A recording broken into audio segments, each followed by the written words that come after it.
Welcome to job study. যারা চ্যানেলটি দেখছেন সকলকে স্বাগত। গত 11/6/2024 কলকাতা হাইকোর্টের সিঙ্গেল বেঞ্চে অনারেবল জাস্টিস রাজশেখর মান্তার এজলাসে 2017 টেট প্রশ্নভুল মামলার যে গুরুত্বপূর্ণ হিয়ারিং ছিল, সেখানে অনারেবল জাস্টিস নতুন করে কি অর্ডার দিলেন বা বিশ্বভারতী এক্সপার্ট কমিটি তাদের কি রিপোর্টে জমা করলেন এবং পর্ষদ তাদের কি পদক্ষেপ নিয়েছিল, সমস্ত কিছু জানাবো এই ভিডিওটিতে। তো চলুন দেরি না করে ভিডিওটি শুরু করা যাক। তো প্রথমেই আমরা অর্ডার কপিতে দেখে নেব যে 11/6/2024 তারিখে কেসটির হিয়ারিং ছিল এবং কোর্ট নাম্বার 13 ও সিরিয়াল নাম্বার ছিল 23 to 45। এখানে রিট পিটিশন নাম্বার 13548 ও 2022 এবং পিটিশনার ছিলেন Yasmina Khatun versus the state of West Bengal. তো এখানে আমরা দেখতে পারি যে পরপর অনেকগুলো কিন্তু রিট পিটিশন পরবর্তীতে যুক্ত হয় ও এখানে পিটিশনারদের পক্ষ থেকে কারা ছিলেন অর্থাৎ অ্যাডভোকেট কারা ছিলেন সেটা আমরা দেখে নিই।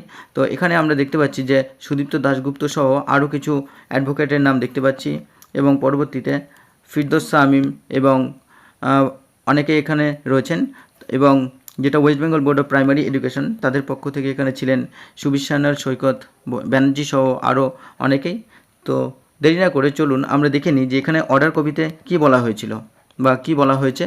তো The Registrar General of this court shall inform this court as to whether any report has been received from the Vishwabharati University as ordered on 24th April 2024 অর্থাৎ 2024 এপ্রিল যে কোর্টের থেকে যে নির্দেশ দেওয়া হয়েছিল অর্থাৎ বিশ্বভারতী যে ইউনিভার্সিটির এক্সপার্ট কমিটিকে যে প্রশ্নভুল মামলার যে গুরুত্বপূর্ণ অর্ডার দেওয়া হয়েছিল অর্থাৎ পর্যবেক্ষণ করতে বলা হয়েছিল প্রশ্নগুলিকে, সেটার তারা যথাযথ ইনফর্ম করেছে কিনা কোর্টকে সেটা রেজিস্ট্রার জেনারেলকে জানাতে হবে।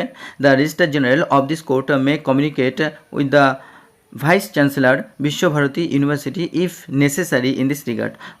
এই ব্যাপারে যদি বিশ্বভারতীর যে ভাইস চ্যান্সেলর আছেন তার সাথেও যদি কমিউনিকেট করে কোনো রকম রিপোর্ট বা রিপোর্টের ব্যাপারে জানা যায় সেটাকেও রেজিস্ট্রার জেনারেল করতে পারেন। তো এখানে আরও আছে যে it is submitted by mister সার্নাল learned advocate for the board that MAT number 1008 of 2024 has been preferred against the court's order dated 24th April 2024 অর্থাৎ 2024 যে 24শে এপ্রিল যে অর্ডারটা দেওয়া হয়েছিল তার এগেনস্টে কিন্তু যে পর্ষদের যিনি অ্যাডভোকেট আছেন অর্থাৎ সুবীর সান্যাল তিনি কিন্তু নতুন করে ডিভিশন বেঞ্চে ম্যাট ফাইল করেছেন, যার নাম্বারটি আমরা এখানে দেখতে পাচ্ছি। এবং তারপরে আর কি বলা আছে দেখে নেওয়া যাক। The said appeal is yet to be moved অর্থাৎ এই যে অ্যাপিল করা হয়েছে নতুন করে এটা এখনও পর্যন্ত কোর্টে মুভ করানো হয়েছে কিন্তু সেখান থেকে আর ফার্দার পৌঁছায়নি। তো সেটা আমরা দেখে নিচ্ছি একটু পরেই। আর 4 নম্বর রয়েছে list this matters on 1st July 2024 অর্থাৎ 2024 1st জুলাইতে কিন্তু এটা আবার উঠতে চলেছে অর্থাৎ নেক্সট হিয়ারিং। আর all parties shall act on the server copy of this order.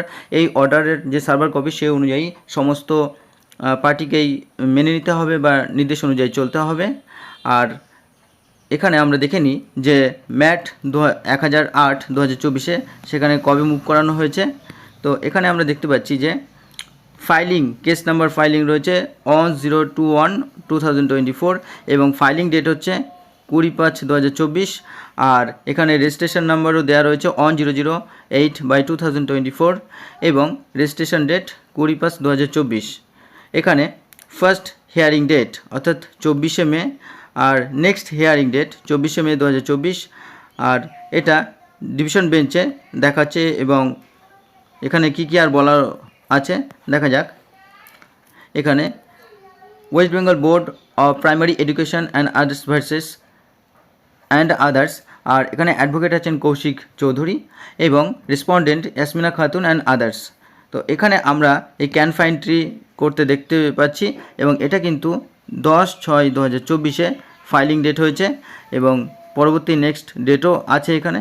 সুতরাং আমরা দেখতে পাচ্ছি যে কীভাবে 2017, 2014 এবং 2022 প্রতিটি টেটের ক্ষেত্রে পর্ষদ কীভাবে সিঙ্গেল বেঞ্চ, তারপর ডিভিশন বেঞ্চ এবং এরপর সুপ্রিম কোর্টে যাচ্ছে।